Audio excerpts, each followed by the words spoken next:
the place that you live and have lived and have turned into your home doesn't belong to you, and at any point somebody can take that away from you, is a really shocking conclusion.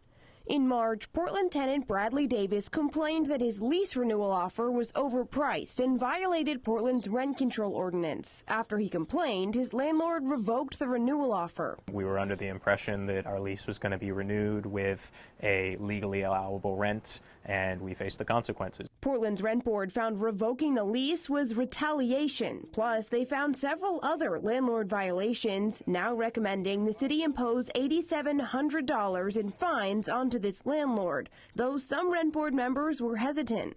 To automatically assume that we need to penalize in order for people to make the right decisions is, I think, a little concerning. Since the rent ordinance was put into effect in 2021, the city has never imposed any major fines. A city spokesperson says they generally work with landlords to get them into compliance rather than imposing fines. But members of the rent board say fines are needed to incentivize compliance.